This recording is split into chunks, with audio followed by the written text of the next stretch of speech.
Hello and welcome back. We are glad that you took the time to join us once again for another Microvellum live session.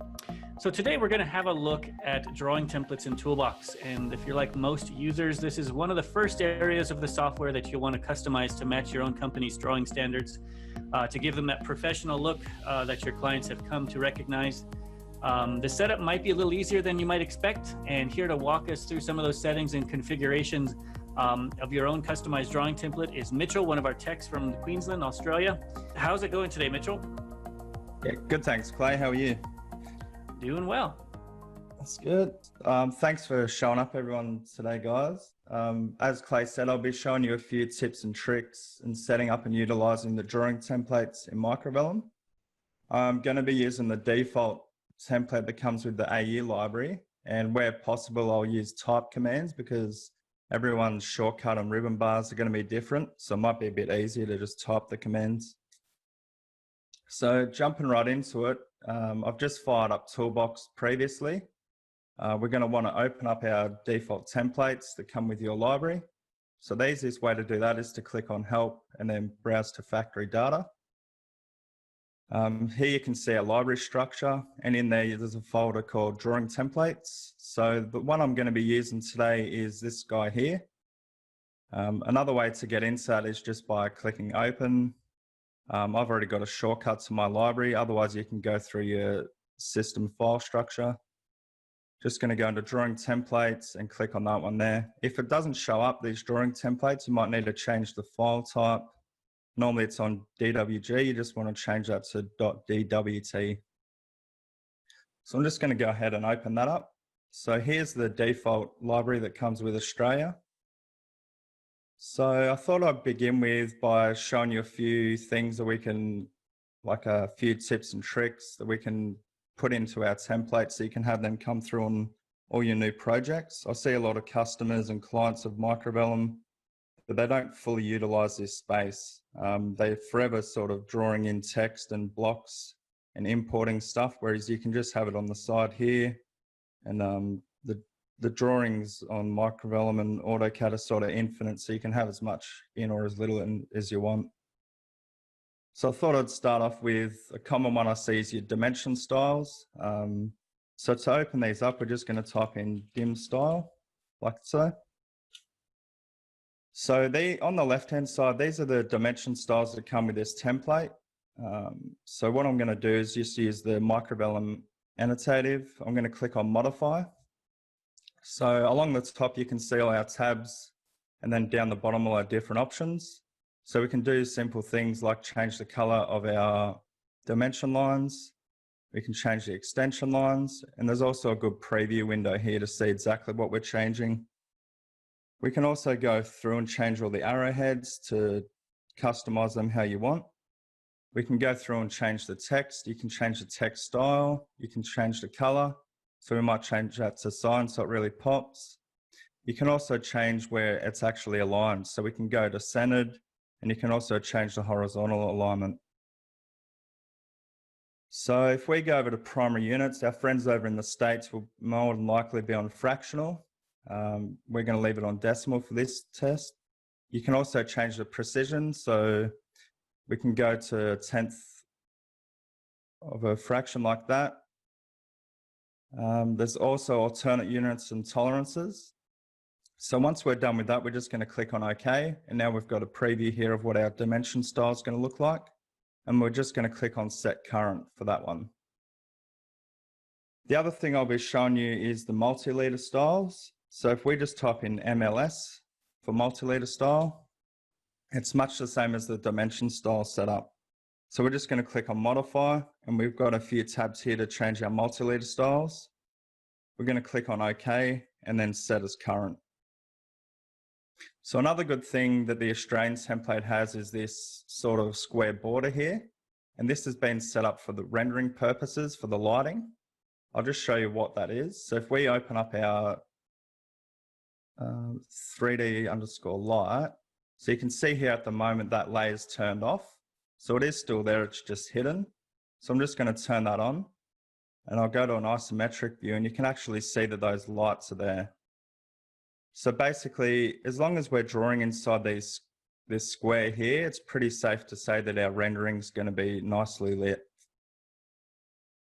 So if you're finding that your rendering is a bit dark or too bright, we can actually change these lighting. We can change the color and the brightness, the lumen output.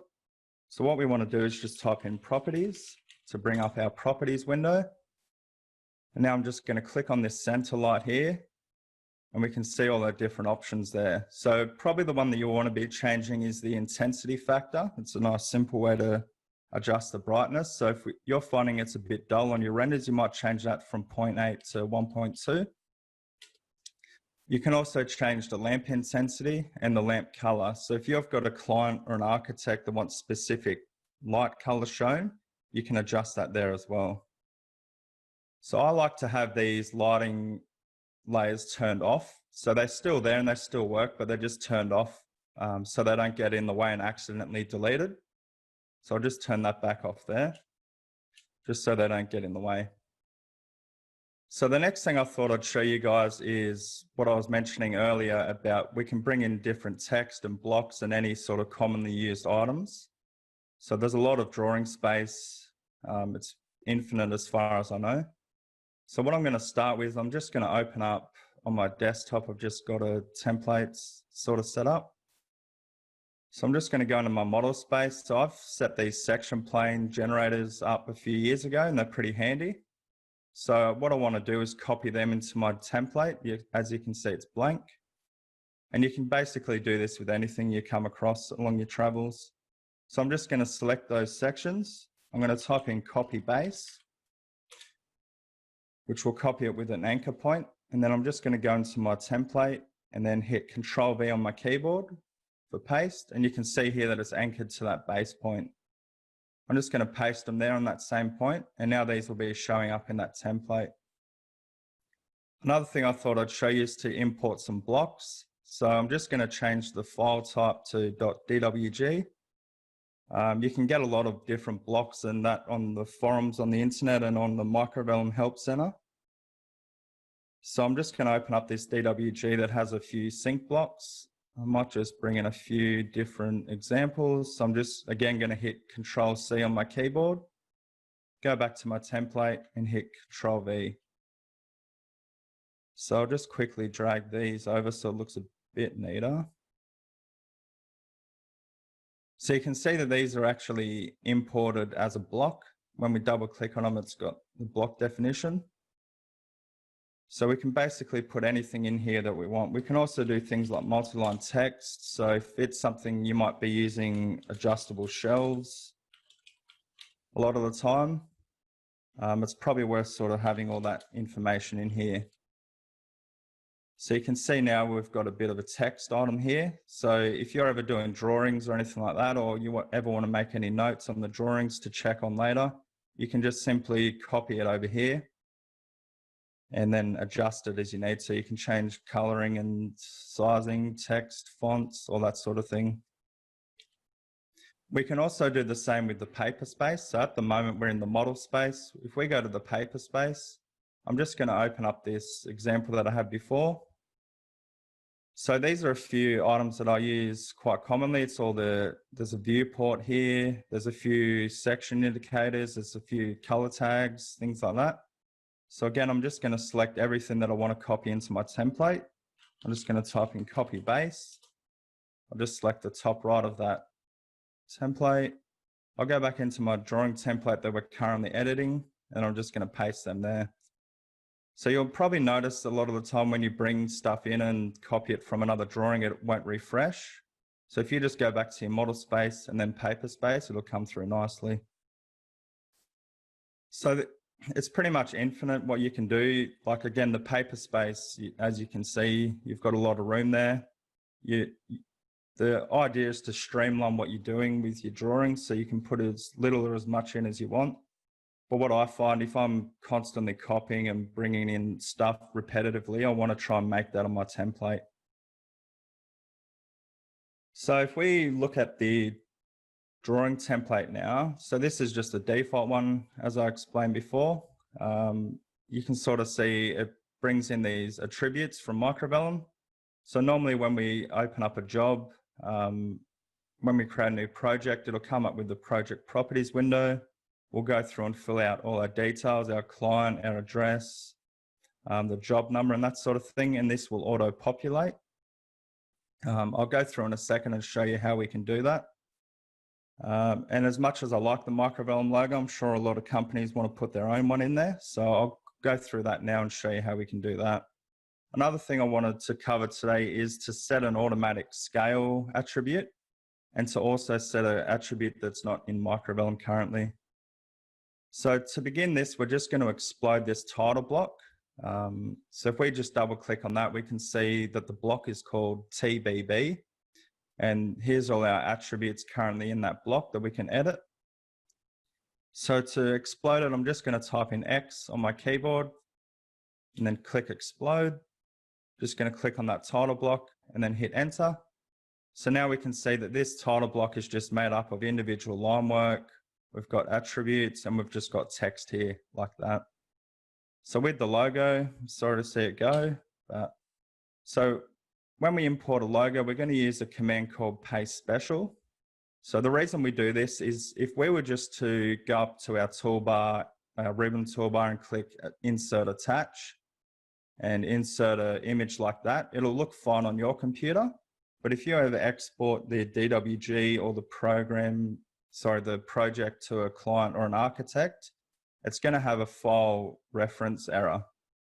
So because it can't actually find that image, the logo, it's just going to come up with a huge line of text along the bottoms. So basically saying it's trying to look for that image, but it can't find it. So what we're going to do, I'm just going to use this logo here as an example. I'm just going to hit Control-C on my keyboard. And then I'm going to come back into Microvellum. I'm going to type in paste spec for paste special and then hit enter. And now it's going to come up with a few different options. Depending on where you copy it from, it'll have populate different options here. So another good way to do it is to open the image up in Microsoft Paint. So I'm going to insert that as a bitmap. I'm just going to select my bottom left corner here. And you can see that that image has come through nicely. So it's a bit big. So what I'm going to do now is just scale that down by typing in scale.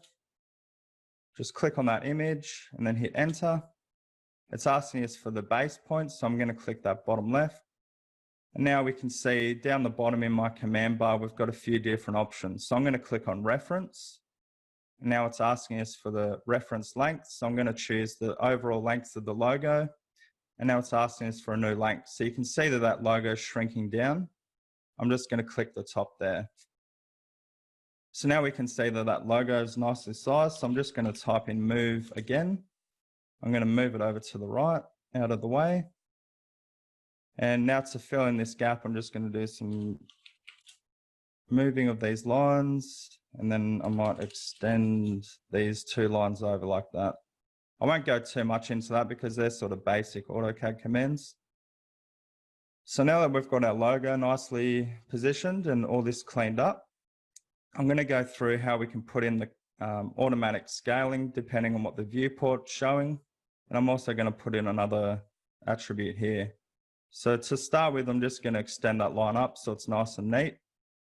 I'm just going to copy one of these text over here so it's all aligned neatly. So I'm just going to select that text, go copy base, and then paste it there so it's all aligned. I'm just going to change that. In this example, we're going to use ETA, and I'll go into that a bit more later, but we're just going to have a project ETA auto-populate here. So now that we've got our two headers here, we want to put in custom attributes. So to do that, we're going to type in ATTDEF for attribute define and hit enter. So now it brings up our attribute definition window. We're going to type in for our tags for this first one, we're going to type in scale and scale again. And then you can see down the bottom, we've got our text style. So I know with this drawing template, it uses micro title 1 and the text height is 2. And then we're just going to click on OK. And we're going to insert that attribute just there.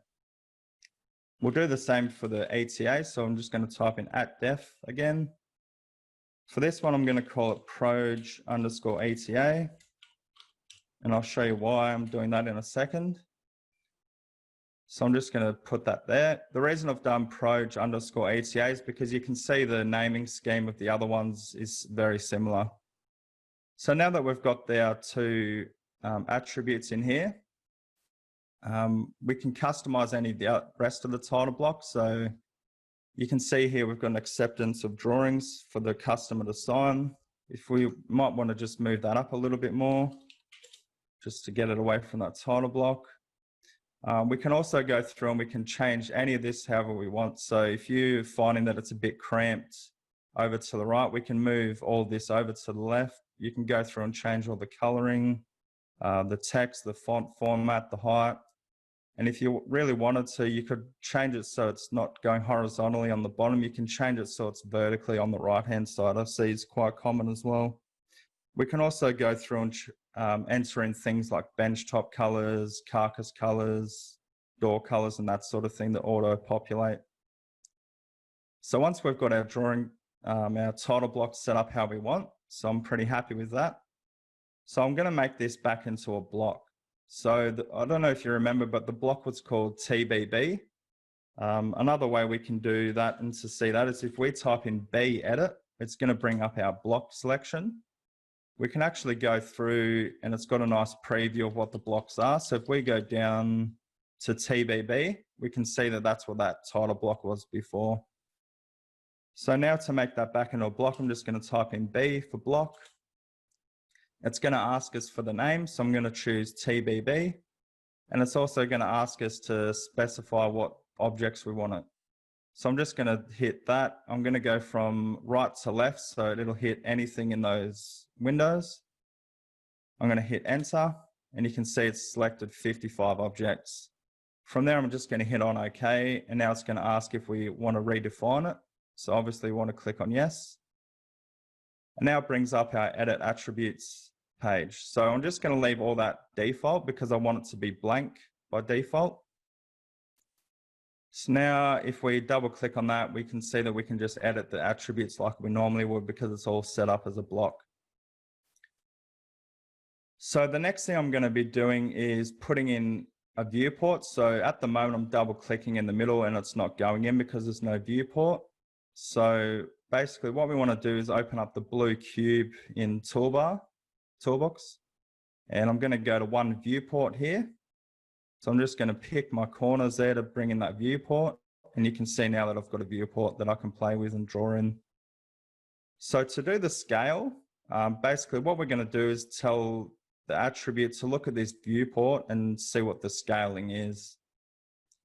So you can see at the moment that it's a pretty random size scale. It's not like 1 to 20 or 1 to 10, but we'll change that in a second. So I'm just going to double click back on my title block. I'm going to go to the scale. I'm going to right click in value and hit insert field. So by default, it'll come up with field category all. We're going to go down to objects. We're going to select object again. And then on the little crosshairs next to object type, we're going to select our viewport. So I'm just going to click on that there and you can see that it's picked up our viewport. I'm going to go down to standard scale and then I'll click on OK. So I'll just leave that on the screen for a second. So objects, select our viewport, go to standard scale and then click on OK. So you can see at the moment it's coming up as custom because it wasn't set to a default 1 to 10 or 1 to 20. So the other good thing we can do is we can type in extra words here. So we're going to type in, say, A3 page and then click on OK. So now if I double click on that viewport, I'm going to set my standard scale for that to say is 1 to 50. And then when I go back to my model space and come back in, it's going to refresh that. And you can see that that scale is updated there. So I'll just change that to say is 1 to 20. And I might go over a bit more onto these blocks that we've put in before. I'm just going to refresh that paper space by going into the model and back, and you can see that it's updated there. So again, you don't have to have that at A3 at the end. You can just have the standard scale if you'd like. So I find that's pretty handy. I don't have to worry about typing in a scale every time. I personally draw annotative, so I always set my viewports up to the correct scale anyway, and it's all done automatically then. So from there, So once we've got all our title blocks set up nicely, we've got all our blocks and text and that sort of thing that we want to use, and we're happy with the title block, we can save the title block. Another thing you can do is go through and change. I see a few guys changing their 3D door colors and the countertop colors to make them pop out a bit more. So you can also go through here and change your colors in your layer manager. But basically, once we're all happy with this, we're just going to click on save. And if it doesn't save, sometimes I find it's a bit funny. You might need to click on the menu save as. And then it's going to bring up this. So obviously you want to make sure the file type is set to Toolbox drawing template.dwt. And we're just going to go through your file structure. So I've already got a shortcut here because I go into the library quite often. We're going to go into our drawing templates folder. And just for this example, I'm just going to call it new template. So I'm just going to click on save. And it's going to bring up this template options window. We're just going to click on OK for that. And now our template's saved. So I'm just going to fire up a quick job. I'm just going to close out of all these other windows. So I'm just going to start a new project. I'm just going to call this one template test 2. So it's going to be a bit confusing because of the other one. So when we start up a new project in Microvellum, the first window that's going to come up is the project properties window. So we want to try and fill this out as much as possible. I've come across a few guys that don't even know about this and they don't use it. So we're just going to type in a few different numbers here. We might go through and do Microvellum. We sort of want to fill out as much information in here as we can.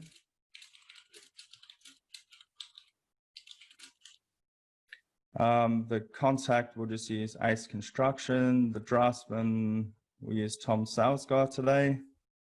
So once we've got all these sort of details filled out as much as possible, a lot of companies just go over to Project Wizard, Global Variables, Project Materials. But the next tab over is User-Defined Project Properties.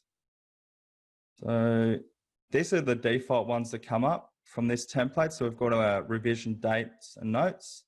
So what we want to do here is we want to add that project ETA in that we added into the title block before. So to do that and to make it come through on all future jobs, I'm going to right click and click on Show Project Template. So I've already got it in there. I'll just remove that. And you can see here that these are the properties that are going to come through on all our future projects. So I'm just going to right click here and click on Add. So the first name is just going to be something easily identifiable. So I'm just going to type in Project ETA. You can pretty much do whatever you want in that. So you can type in estimate for install, something like that, just so it's easy for you guys to see and understand.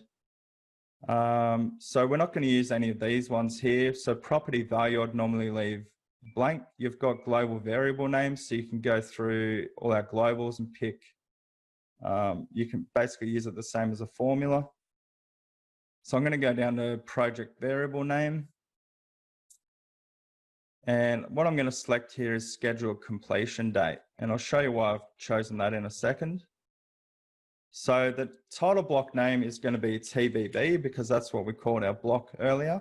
And the title block attribute name is going to be proj_ETA. So if you go back what we did a few minutes ago, that was the attribute that we named and that was the title block. So when Microvellum goes and pushes this information through, it's obviously going to look for that TBB block and then it's going to look for an attribute in there called proj_ETA. So we're just going to click on update and now we've got that there. Might just get rid of that so it's a bit cleaner for me. So we're just going to click on OK and you can see that it hasn't populated in here. So we're just going to right click and hit refresh from template. And now we've got our project ETA there. So the reason I use schedule completion date is because in the first tab project properties, we've actually got a calendar in here that we can adjust as we need. So I might choose June the 11th, 2020. So you can see here that the scheduled completion date is going to be for that time. So I'm just going to hit on save and close. I'm going to start a new room. I'm going to right click, add new room. Whoops, sorry guys. It doesn't help if I choose the right template. So I'm just going to again select a new room. And then basically what will come up is when we go to open our drawing, it's going to ask for the template that we want to use. So you can see here we've got our new template. And we're just going to click on open and update title block. Another thing you guys might have noticed is that you can actually have an image in here. So you can see there's a few different images. I'll show you how to put that in a second. So we're just going to choose new template, open and update. So you can see here now we've got our new project, but we've also got these blocks that have come through. And you can also see now that we've updated all this title block, we've got our nice new logo. Our ETA has come through correctly as the 11th of the 6th, and our scale set correctly as well. So if we were to change the scale and then refresh the page, that'll come through nicely. So that's pretty much it for the drawing template. I'll just show you one other quick little tip. So if we go back to our browse to factory data and into our drawing templates folder, you'll actually see if I go by type, those images. So basically you just need a JPEG image and it needs to be called the same as the template. So you can see here I've got AU solid modeling template, and then there's one for the DWT file. There's also one for metric annotative drawing template, and there's one for the drawing template as well. So for this new template, we just basically need to insert a JPEG image. It might be your company logo, and we just need to call that JPEG new template.dwt. So that pretty much wraps it up, guys. All right, so yeah, thanks, Mitchell. We definitely appreciate you taking the time to go through that setup and for joining us here today.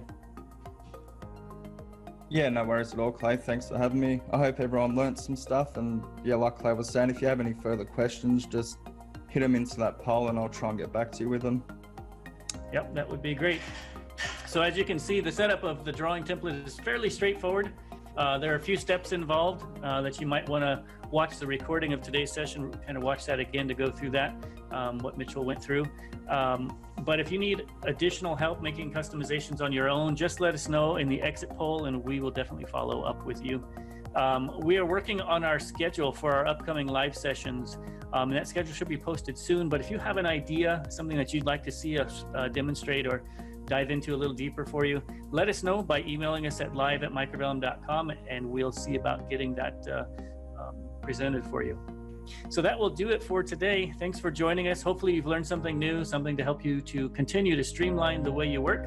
I hope you have an amazing rest of your day, and we will catch you again in our next Microvellum live session.